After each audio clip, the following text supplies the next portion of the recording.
What I got, you can't buy. It resides between my eyes. Walked through the fire, came out better on the other side. See, life's like a beach if you find the sand. Right now, I'm feeling like 100 grand. You are listening to Inspired Insider with your host, Dr. Jeremy Wise. Dr. Jeremy Weiss here, founder of InspiredInsider.com, where I talk with inspirational entrepreneurs and leaders. Today is no different. I have Thaddeus Tondu of On Purpose Media. Thaddeus, before I formally introduce you, I always like to point out other episodes of the podcast people should check out. Since this is part of the Top Agency series, there's a few favorites. I had Jason Swank on. Jason Swank built his agency up to 8 figures and sold it, and then he started purchasing agencies, and now he runs a group, kind of I guess you call it that. He's a mastermind of agency owners to help each other grow, because it's the group he wanted when he had an agency. Check that episode out. It's really interesting about the agency space, valuation space. Also, I had Todd Taskey on. Todd Taskey helps pair agencies with private equity. So he helps sell agencies. He has a Second Bite podcast. It was another interesting episode where we talked about valuation. Agencies called it Second Bite because sometimes when the agencies sell in private equity world and then private equity sells again, sometimes those founders make more on the second bite than they do on the first. So it's interesting to hear that model of selling. It's not retiring on a beach. It's actually just keep working in your business and growing it and rolling equity into the next entity. So check out those and more on InspiredInsider.com. This episode is brought to you by Rise 25. Rise 25, we help businesses give to and connect to their dream relationships and partnerships. How do we do that? We do that by helping you run your podcast. We're an easy button for a company to launch and run a podcast. So we do the accountability, the strategy, and the full execution. So that is, we call ourselves the magic elves that run in the background and make it look easy for the hosts so they can create amazing relationships, create amazing content, but most importantly, run their business. For me, the number one thing in my life is relationships. I'm always looking at ways to give to my best relationships, and I found no better way over the past decade to profile the people and companies I most admire and share with the world what they're working on. So if you've thought about podcasting, you should. If you have questions, go to rise25.com or email us at support@rise25.com. I have a lot of free episodes on Inspired Insider about podcasting, so you can check those out as well. I'm excited to introduce Thaddeus Tondu. He's a digital marketing agency owner who built a 7-figure business helping home service contractors get more leads and business and dominate their markets.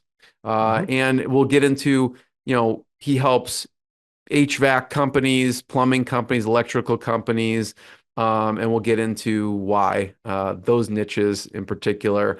And you can find them at onpurposemedia.ca for more information. And Thaddeus, thanks for joining me. No worries. Thank you for having me on. So just start us off and tell people a little bit about On Purpose Media and what you do. Yeah, great. So we're a 5-year-old agency. November 2019 is when we came up with the idea of, hey, let's go into starting our agency. February 2020, went live with it. I quit my job within my first full Perfect week. timing. Right. Great timing. And well, we didn't know that it was happening, right? I mean, hindsight's always 2020. And so I quit my job in February 2020, like right at the very beginning. Within the first week, went out and landed 5 clients. 4 weeks later, COVID hit and we lost 4 of our 5 clients. Like it was wild. Probably not the best time to start a business. But one of the reasons why we did and why we wanted to go into digital marketing space, it came from 5 years of print media and print advertising and magazines. Sitting down with a lot of small businesses and medium-sized businesses. And our rapport building technique was, hey, I took a look at your website. Is there anything that's not on your website that you want me to know about your business? That was it. That was the only rapport question that we ever asked, because if they wanted to build rapport, they would tell you all about it. If they didn't want to build rapport, they wouldn't tell you all about it. A lot of times though, people, well, what do you think of it? And it always were the ones that was tough, where you had to tell them that, hey, your website sucked, right? But a lot of times it just opened up a conversation to say, man, I don't really know about my digital agency. I don't really know what they do. I'm really frustrated. Or they paid somebody money and they left, they didn't get the product, or they did this, but now they can't get in touch with people. Now there's also great stories out there like, yeah, I love my agency. They're absolutely amazing for me. And so we're like, okay, by and large, the majority are one of those first 2 camps. And so we're like, let's build our business based off of honesty and transparency. And that's where we are now. So how'd you get those clients? Most people, right off the bat wouldn't go, boom, I got 5 clients. I picked up the phone and called. Who were Literally you cold called. targeting? I just cold called any business. It didn't matter, like local businesses. And so the thing with being in business for the last 5 years or in print advertising for the last 5 years is I had a big database of businesses that I could call upon, some current clients, some that I know that told me, well, my digital this, digital that first. And so I'm like, you know what? I'm going to call all those low hanging fruit of people that I already know, that I already have built a connection with and offered that to them. So it was a little bit easier for me because I had the database, but it was across the board. It didn't really matter what industry. I mean, we had a pet store, a dog daycare, an HVAC company, and I'm trying to remember a roofing company, and there's one other one that was in there. And a float spa. That's what it was. Those were the five. And so, like when you look at those, you're like, all right. I think those were the five. By the way, I'm going on memory here, so don't hold me to that if that is I in don't fact think I could different. fact So. check you on that one Right. anyways. Now it'd be me fact checking myself. I probably will after this, but it was all people that I knew, and I just called them, and I had a conversation, and we landed. Now we were also pennies on the dollar because we told them that we were new and we wanted to learn some of the things. So like, we're gonna charge you low amounts, and they're like, "Let's go." I want to hear because I know that you have training going back even to Cutco sales. So all Mhm. the people I know who went through Cutco are masters. Okay. And so I know there's more than meets the eye. I just called them. What were you saying when you were on the phone with them? Like you said, you had some risk reversal with, listen, we're new. What were some of the things and how did you, it sounds like maybe you knew some of these people, maybe not, but what were you saying on the phone with them? Yeah, I'd have to really die. I know after the first five, I switched to a second opinion audit. And so I would call people randomly, didn't have a relationship, and just offer a second opinion look and go through their digital marketing and give you actionable tips on how to be able to get better. And I created a whole script for it too, and told them that was no obligation. It was free, created a power, like a PDF.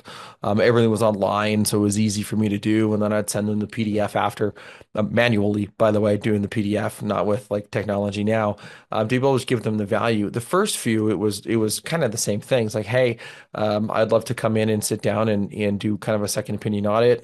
By the way, we're new, and maybe I can point you in the right direction of being able to help us learn some things and help you at the same time get some marketing out. And it's kind of a win-win. And they're like, oh, you can do marketing for cheap and you're going to learn. And like, okay. And like I remember the one client, he said, hey guys, like, he's like that. I have no issues with you being new. In fact, I applaud you for taking the step because I mean, they're business owners. They get it. There's a risk somewhere. And so he's like, you just have to promise me one thing. I'm like, what's that? It's like, well, when you mess up, you just have to promise me that you're going to fail forward, that you're going to learn from the mistake and you're not going to make that same mistake again because you are going to mess up on my campaign and that's okay. Just learn from it. I'm like, done, sold. I can do that for you. You're like, just don't spend all my money on one Right. thing. So you say, I mean, most people, how do I say most people, but I know I've heard people who I had one of the co-founders of Wistia on the podcast a while ago, and they said they made themselves look and feel like a big company even though they were new. So it's an interesting, approach, obviously, just to be straight up. Hey, we're new here.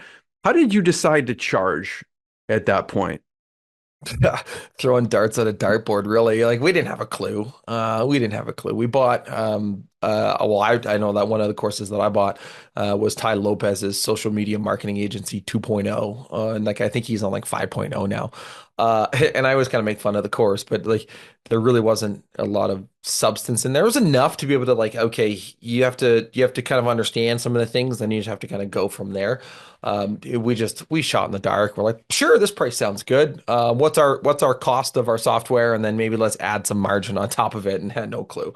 And I don't think we made money for the first few months, because that was on purpose, right? We wanted to make sure that we had some case studies and some data to be able to support that we can do it digitally. Because that's the other part too, is I mean, what's your barrier to entry to being a marketing agency? Laptop and internet connection. Cool, digital marketer, right? There's no certification. There's no core. I mean, you can take a university course from a professor who doesn't even know how to turn on his laptop and he's going to tell you about digital marketing, right? Now I'm being a little tongue in cheek here. But the idea is there. And so, okay, well, how do you learn digital marketing? Real world applications, in my opinion. That's how you learn a lot of it. And that's why we were upfront with it. Now we pivoted from that. We stopped telling people that we were brand new, and we just told them, yeah, we've got 6 years of marketing experience. We didn't tell them that 5 of them were in print. What do you remember one of the first clients, what you end up charging that you probably wince at now? I believe it was $197 a month for Google ads, plus their ad spend. And then we had another one that was like 250 or something like that to manage their social media. And it was a pet grooming and a pet store. And like I remember going and yeah, let's just do it. So I took my phone and a tripod and I literally went down there and I spent probably 2 hours just filming them doing dog grooming, and like hyperlapsing the video. But I mean, like we were like probably below minimum wage at this point, from what we were charging. It was wild.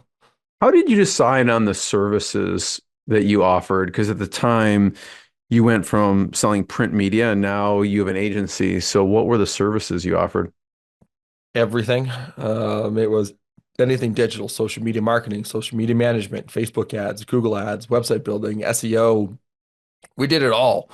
We're like, let's just go for it and figure out which ones we like and which ones we're good at.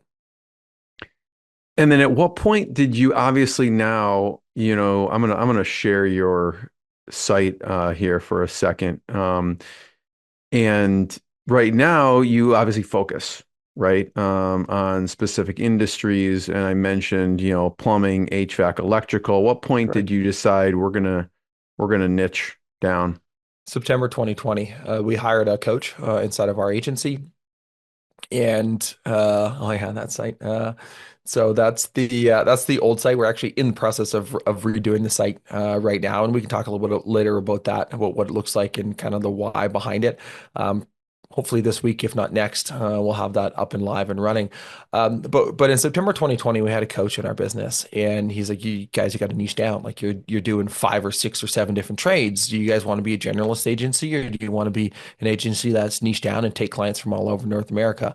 And as a Canadian company, earning money in USD was actually very attractive to us, especially right now. It's $1 is $1.39 in Canadian dollars, right? Like it's crazy.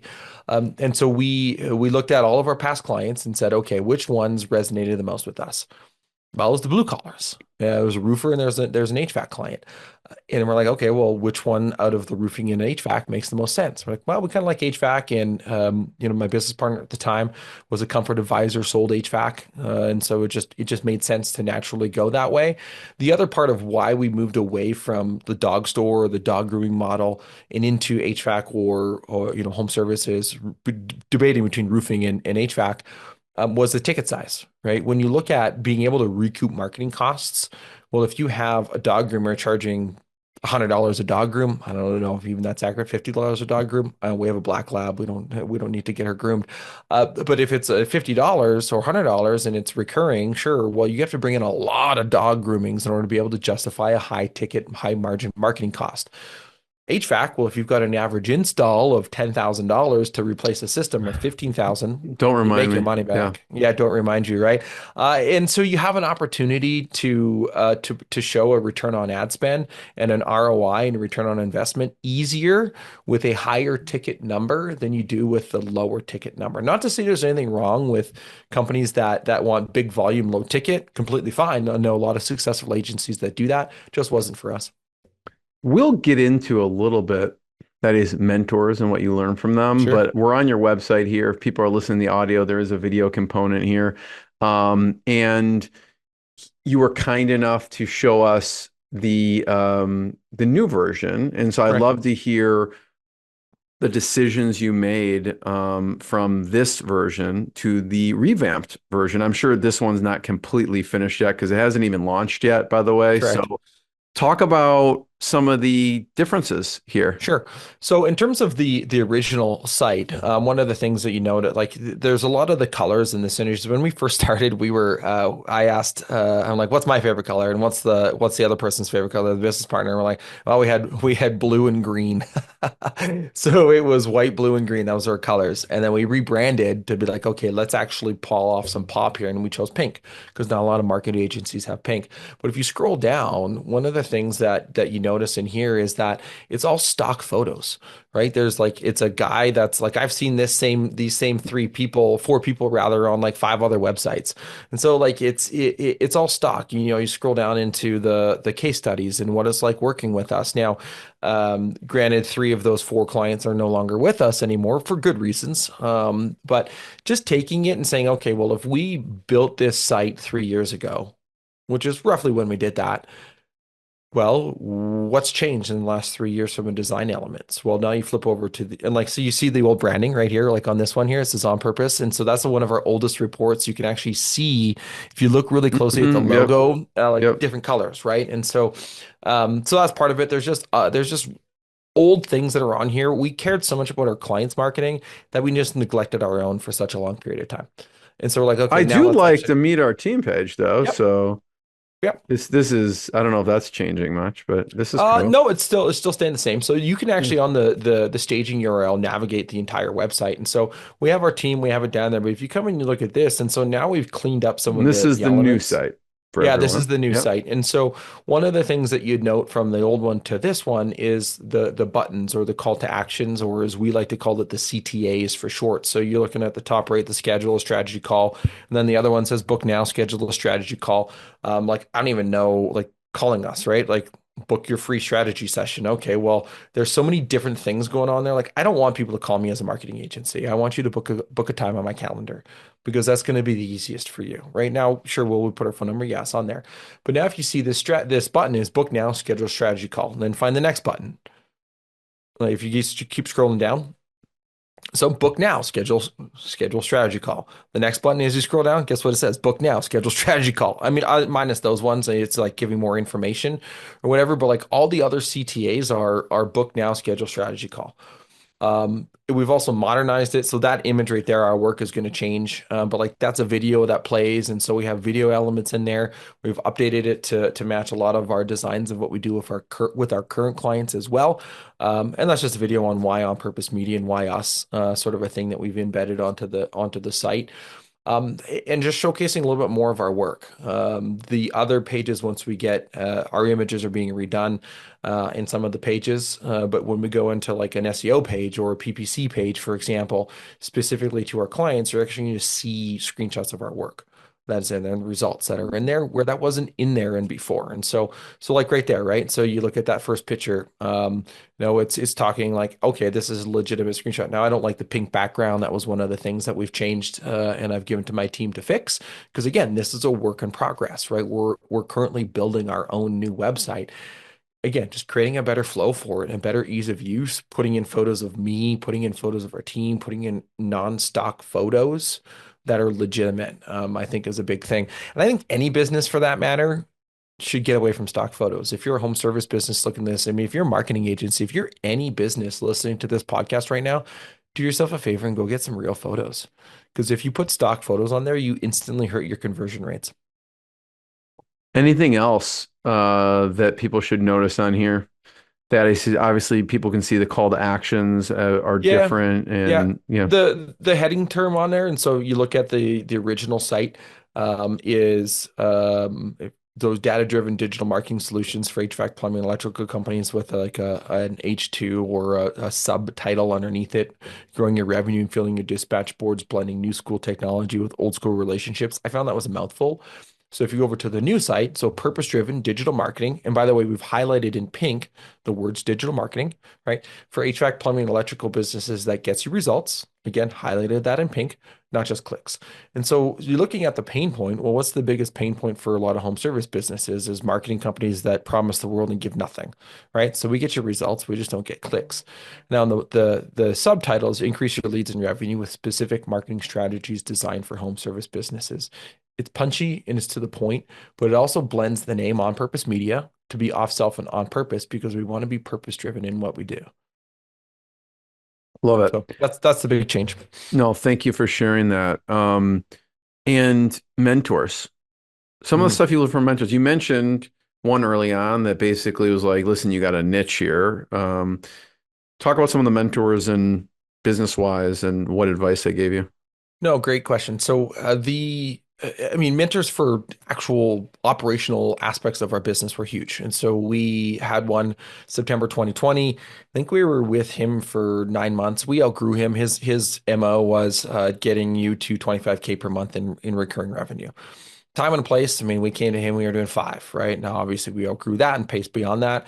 And so we had to find another one. And we joined Josh Nelson in the 7-figure agency. Phenomenal resource, phenomenal person. A lot of great folks in that organization as well. And his thing is to get marketing agencies to 7 figures. And well, we outgrew that one. And he has other programs for people that are doing multiple 7 figures. But for us, I just felt it was a time to move on. And so we actually have 2 right now, best practice coaches type things in there. And so I kind of view it different. Mentors and coaches are almost 2 different things, right? So coaching groups are what I've talked about so far. And we've got another one, more of a mastermind scenario for me, more of a coach for my director of operations. And we pay for access to that. They're a marketing agency that's multiple 7 figures, if not combined all of their resources 8 figures. And everybody in the room has to be doing minimum 7 figures in order to be able to join that group. We also have another paid coach inside the business as well. That's more of a one-on-one for the sales and marketing and the operational side of things. We actually pay for 2 coaches inside of our business. The mentor part of things, so coaches hold you accountable to be able to get there. The mentor side of things have been there, done that. Here's what you should do. There's been a phenomenal amount of individuals in, especially the most recent, like 3-4 months, 6 months of my business journey, who have been absolutely amazing of saying, hey, here's what's happening in my business. Here's what I'm thinking I should do. What do you think? Because they've been there, they've done that, and they give the unbiased. They don't sugarcoat it either, right? They tell you exactly what they would do, and it's up to you now to choose to whether to take that information or not from a mentorship. And there's been some phenomenal people as a result of the coaching groups that we were in that have really helped that out. Thaddeus, what was something that stuck out from the Josh Nelson group? It doesn't have to be him himself, but like I'm sure there's other people in there that you took and ran with in your business. Um, They talked a little bit about culture in there for sure, but a lot of it is just making sure that your things are systematized. When you can have your SOPs and your standing operating procedures and you have it dialed in. So when anybody comes into the organization, they know exactly how to find that information, I think is the biggest one, was a big catalyst to us making sure that it's there. And he's got a ton of swipe and deploys as well that he gives you the resources. And I think that's the other one too, is that lead with value. When you can lead with value and help people, well, at the end of the day, you're going to help yourself in return. It just takes a little bit longer to see your return on investment from that. But it's the greatest feeling ever is to help other people and lead with value, and then know they come back to you later because you help them out. Software. I love to hear what kind of software and tools you like. I remember I had the founder of Sweet Process on because we're talking about SOPs, and it helps. It's basically that database where you can document your SOPs, have them in a searchable database so anyone from the company can deploy them and search them. So I'd love to hear some of your favorite software that you use. Sure. We are heavily into the Google Workspace for a lot of our stuff. So everything's organized in Google Drive. Every client has their own folder. Everything gets uploaded into that folder. So everything is there, which is a big thing for us because we're already paying for access into the Google Workspace via our emails. We use Google Chat and Google Spaces. We don't use Slack in our organization. To be honest, I dislike that Slack on desktop doesn't have the Giphy keyboard, so you can't actually search for GIFs. You have to be like, I'm feeling lucky and type in a word, and you got to like keep going through where like I want to scroll. You can do it on your phone, just not on a desktop. GIFs are a big part of our business, if you can't tell. So, and plus, we're already paying for access to Google Spaces, anyways. So that's kind of the one for like the organizational back end of things. We use ClickUp for our project management software, massive to be able to have a centralized place to manage tasks. Because if you're like, well, I'm going to do it, and then you never write it down, well, it doesn't get done. Like I mean, get a bunch of quick starts in a room and come up with with 1,000 ideas. But if nobody wrote it down, you're not going up with one, right? And so making sure that these ideas get documented in there. We use EOS and we use a software called Bloom Growth for our EOS platform, be able to manage and do that. But perhaps my most favorite software that we use in our agency is actually something called Kumo Space. So Kumo Space, I don't know if you've heard of it before, but Kumo Space is is wild. So you actually have a virtual office inside I've of never it. heard of it. No. Yeah. I mean, am I able to share my screen? Yeah. All right. So let's actually do this. So I think this is the right one. So down here on the bottom, this is literally our virtual office. So you can actually see like me down here in the bottom is my office. I can actually move around as an avatar in my office with my keyboards and double clicks. So we put a turkey in If you my have to go to the office. bathroom, do you put yourself in the bathroom? Well, we put the away and then I'm we just put the kidding. I'm poop, just then we put the kidding. emoji, the poop emoji there. But you can actually move into anybody's office at any point in time. Like you can see, so like these folks up here having a meeting. And so like if I wasn't in focusing mode, you could actually I don't want to turn their cameras on, but so if I wasn't in this focusing mode, I can actually see their cameras on right now because they're in a meeting in our boardroom. Right. That's And so so cool. if you want to pop in to have a conversation with someone, it's like my director of operations, if we're typing something like this is stupid, her door's open, I'm just going to go into her office and have a conversation. So it actually saves a lot of time from it, but then that helps build culture because what's the most aggravating thing in a remote world? Isolationism. And so how do you remove that? Well, we have a virtual office. I've been exclusive remote since 2014. And this is the closest thing that I've ever found in my life to being in an office without being in an office. How'd you discover Kumo Space? That's pretty cool. We're having a conversation with somebody that we were looking to hire as a coach into our business, and he just mentioned it very quickly in passing. Yeah, there's pricing. So, very neat. I think if you use Kumo on purpose at checkout, you get 10% off, I think, is the name. Or is it? Nice. They don't have like the tracking URL, but yeah, it's actually super fun. He just mentioned it in passing. He's like, yeah, we don't use Zoom or whatever in our business. He's like, we use something called Kumo Space. It's where everybody comes in and works. And it was Time Doctor. That's what he was referencing. He's like, we don't use Time Doctor. We use Kumo Space. And I didn't really think anything of it. I wrote it down and I went and looked at it, did a demo. When I rolled it out to the team over a year ago, I'm like, hey, we're going to do this as a 2-week test because there was a 2-week trial period. What were you Like using before Kumo Space? Time Doctor. Oh, Time Doctor does Yeah. the meetings and They everything? don't I have thought it was virtual. just like They a don't have time virtual. tracking. No, so it was all Google Chat, and then we would jump Oh, on Google Chat. I Google Meet, gotcha. and then we'd I time gotcha. track with Time Doctor. So it was just a mess. And so it was. But then you had no visibility, right? You couldn't see if anybody was in and working or there or whatever. Like you're like shot in the dark. And so within what was it, 48 hours of us rolling this out, the team goes, well, yeah, you're not getting rid of this. Like we want it. Like you don't know because they were decorating their offices, they're having fun, they're bouncing in other.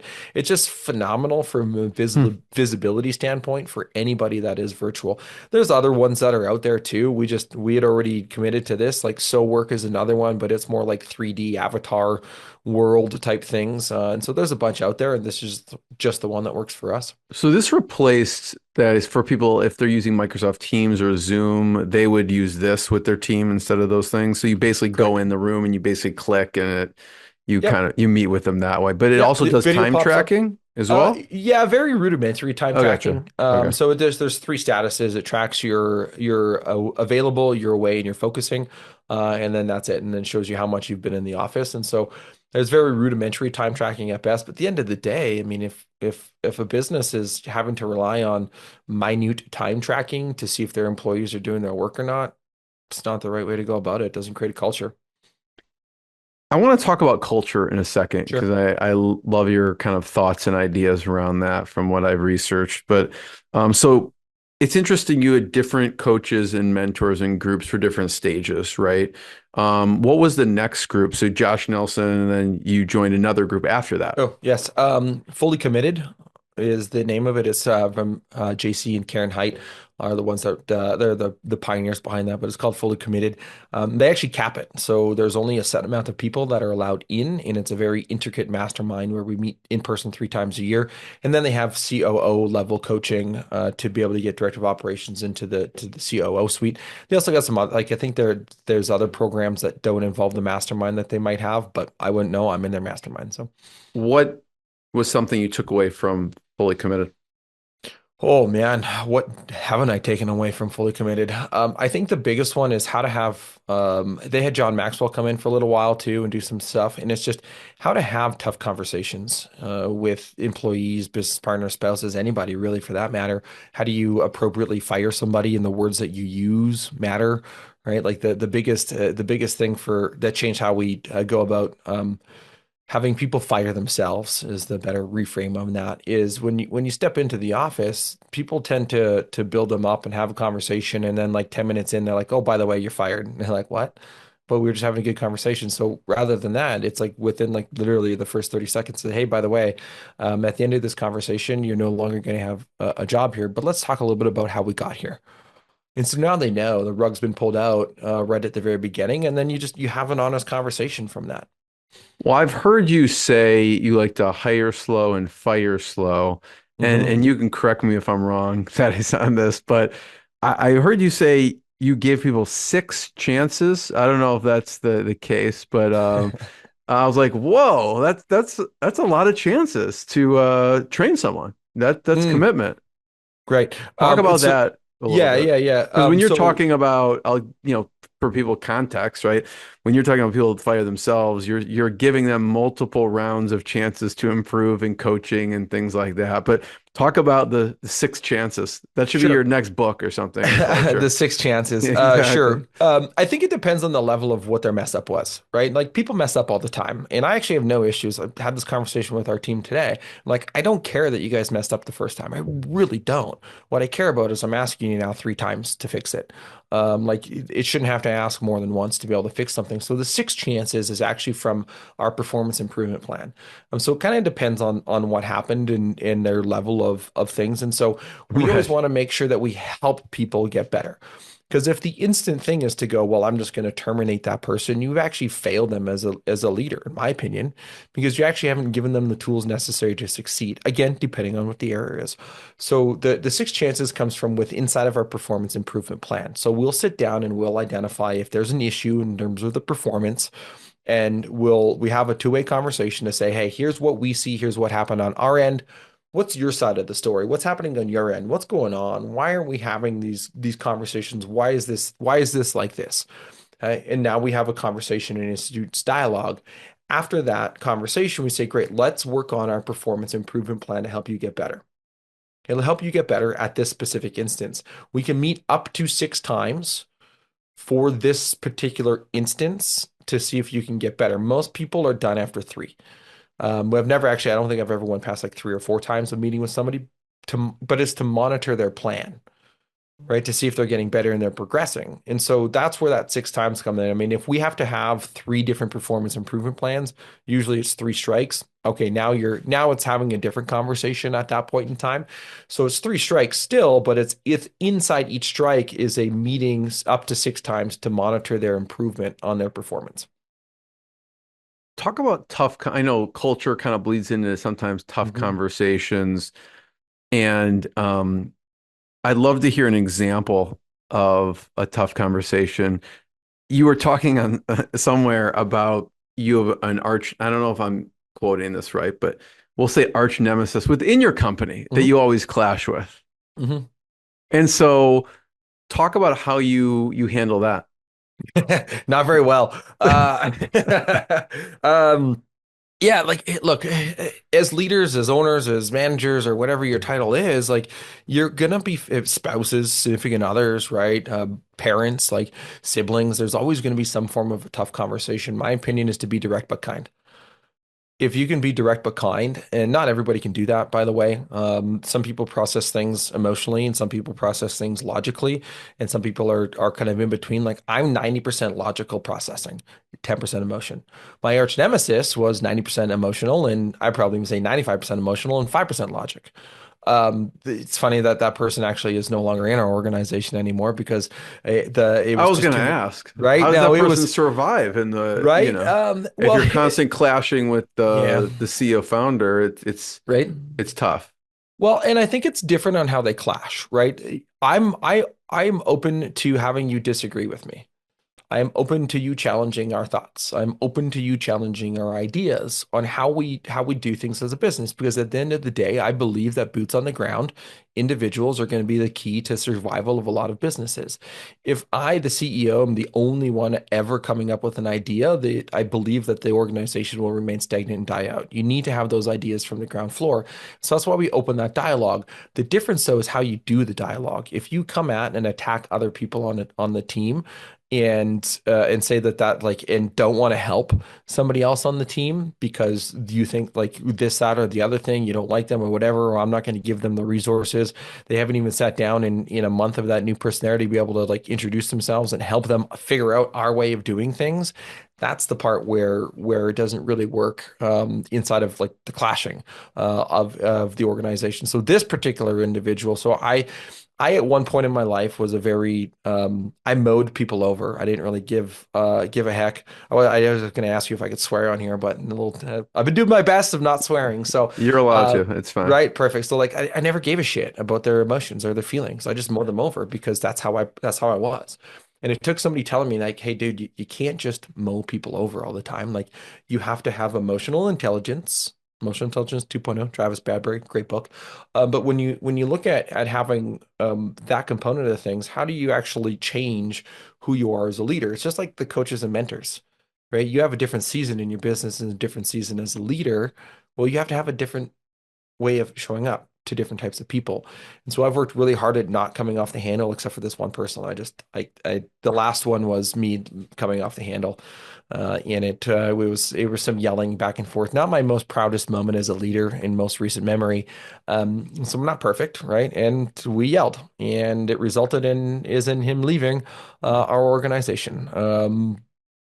Probably what's the word I'm looking for? Mutual agreement at that point in time that it was time.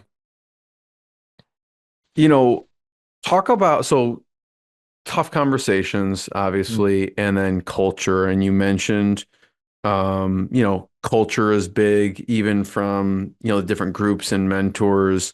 How do you maintain culture? I mean, we saw one of the things, which is Kumo Space, but I know there's other things you do to maintain culture in an all remote workforce. Continuing to talk about our core values, our big ones. It's part of our as we go on our new website and our careers page, and part of our hiring process is we're talking about them right from the very beginning in our recruiting process to be able to bring people in. Like I have a video that's like 2 minutes of me playing that talks very briefly of our core values in our recruiting process. And then I ask questions in our interview that are based on our core values. First interview, right? Obviously some technical things. So yeah, if you went on our new website, so there's our career. So we actually have our core values listed right there. But then if you scroll down and let's just click on the web development application, for example. Okay. So when somebody goes on here, if you just keep scrolling all the way down to the bottom, there's a video. Okay. And so you have to watch the video first, and it's two minutes and 48 seconds. So 3 minutes of their time to watch the video where I talk about culture, core values, what it matters to us, what it looks like, how does it operate in here. I give them a secret passphrase that they need to remember at the very end of our questionnaire, because now I'm actually matching and mirroring what's on our website to what we talk about in our leading up to it, why we have such a lengthy application process. Then when we come on to the interview, guess what I do? Well, I ask questions that are related to our core values. One of them is be resourceful. Well, one of the questions I asked is, hey, when was the last time you were on YouTube? And what was the problem that you solved? Or what was the last problem you solved via YouTube, right? So one of those things in being resourceful, right?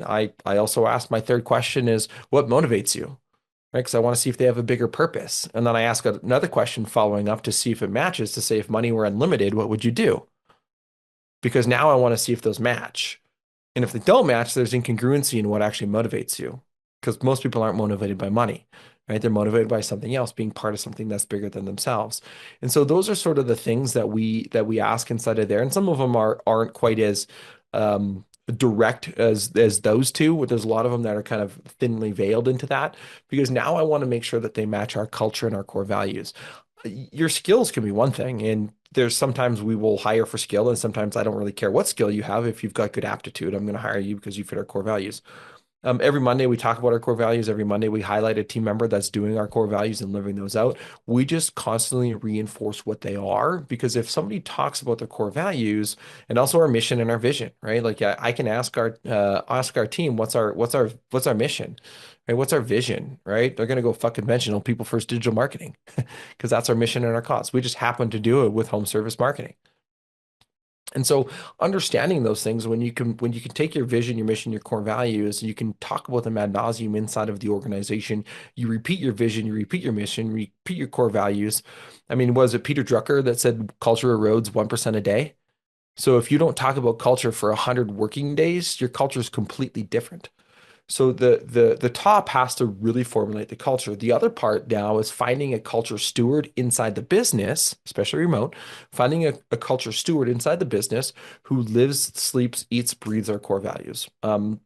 Terms of EOS, when you had Gino Wickman on, he probably talked about the GWC or the people analyzer. Once a quarter, we actually go through our 5 core values, plus we have the 3H model, the hungry, hustle, humble, that we also talk about too. And we actually rate our people once a quarter on all 8 of those metrics. Is it most of the time they exhibit it, some of the time, or rarely? Because at the end of the day, if they're doing rarely, now we have to have a conversation, say, hey, by the way, we're seeing this in the core values. How are you showing up inside the organization? So everything that we do is veiled through our core values. Thanks for sharing that. I do. Yeah, I remember, I think it was Peter Drucker who also said culture eats strategy for breakfast or something like that as well. Do you remember an interesting answer to the if money were unlimited, what would you do?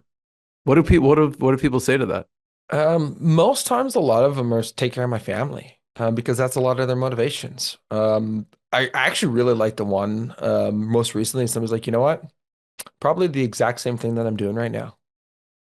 I'm like, all right, why? Well, I just love what I do. The only thing with money would do is just give me a nicer house to be able to do it from. Right? They love what they do, right? And that's I think the best case is that they love what they do and they just want to help their family or help change. Like an interview today, and he's like there's a lot of poverty in his area, and he would be able to help people with education, help reduce the crime rate, buy a farm for his grandpa so his grandpa can have cows and chickens because he loves cows and chickens, but he doesn't have a farm to be able to do it on. Like it's just those things that matter to family, I think is the biggest one, because that's really at the end of the day. I mean, not everybody's motivated by family, but a lot of people are. When we talk about tough conversations, sometimes that happens with clients, right? And so I know we were talking before we hit record about not always getting it right. Mhm. Can you talk about one of those times with clients and how you handle it? Yeah, like a champion right off the chin.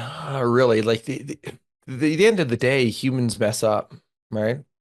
Like you probably messed up too. You probably don't want to admit it, Jeremy, but you probably did, right? Maybe even today, maybe yesterday. Every You hour? bet. What do you mean? Right, Yeah. every hour, right? So like you make mistakes. Well, I make mistakes. Well, guess what? Business owners make mistakes as well. And I think when they get treated with a bunch of superfluous stuff that doesn't really matter and is irrelevant, you try to hide behind it versus taking it on the chin, saying, "Yeah, you know what? I messed up, or my team messed up. We did that wrong. We are so sorry. We are working on making that right." That goes a long ways with a lot of people. It's There's communication at the end of the day. two things. Again, we're kind of talking about lessons and mentors. One, something you learned from Cutco Mm. sales. Um, Dropping down and never giving up. Like I think that's the biggest one. Is there was really no follow-up sales from Cutco. It was that you sold on the spot or you didn't sell them, sort of a thing. But you like the amount of times that you start at the very top and you drop down, you drop down, you drop down, ask for the order, drop down, ask for the order, drop down, ask for the order, drop down, ask for the order, is I think a key thing. Now, obviously, there was a lot of products to be able to do that with, but the other When part you say is drop down, it's like giving them a big package than a smaller than correct. a small. I gotcha. Yeah, and so like there was I mean a bunch of different Cutco sets, like we called it the homemaker, That's a right? great Which lesson, was though. yeah, Keep it's going. Yeah. huge lesson. So you have like the homemaker, and then you have another set, and you have a smaller set with the smaller price tag. And so one of the things that in the sales is, well, you start with the biggest one. Why not? What are they gonna say? No? Okay, well, hey, by the way, I also have this other program. What are they gonna say? No, okay, great. Well, I got another program, and you just keep going down. and you show them the different options, right? I mean, now some people say, well, in marketing, like if you've got three programs, you might as well just show them all and let them choose. But I think the other part that a lot of people miss is that the thing that Cutco taught me, and I think partial to today, is that people are lazy. They don't want to just pick up the phone and call somebody, regardless if it's a sales call or not. They want to hide behind an email or a text message. Well, pick up the phone and call somebody because you can get a lot more accomplished by just picking up the phone and dialing. The other part is if you're asking for a meeting, give somebody a choice of two times. Don't just say what time works best for you, because if they tell you a time, then you're not free. Now you've lost control of that conversation. Give them a choice of two times that work for you. And if they say none of those, give them another two choices that work for you and keep going until you find a time. EOS. Mm. And we were talking about KPIs and how do you implement EOS and KPIs into your business? Hire an implementer. That's going to be the best case for anyone. Lynn Askin is our implementer. He used to have an agency specific to agencies. But the other part that person has to understand is when you put in KPIs and scorecards, that not everybody's going to want it. Not everybody's going to want to be held accountable. A players will. B players won't. They don't want to have the accountability, right? And then A players get tired of B players who don't ever pick up the slack and do the work. And so now you're gonna have to like do this balancing act all the time. Well, no, here's our scorecards. You either hit them or you don't. If you don't hit them, guess what? Go find somewhere else. Right? Like it's black and white. It's just putting those in, and it's a little bit of a transition period and letting people work through it a little bit. And now we're here. We have our scorecards. We have our KPIs. Like, guys, you got to perform. Like, at the end of the day, we're in a business, and it's I like feel good, but I also like facts, not feelings.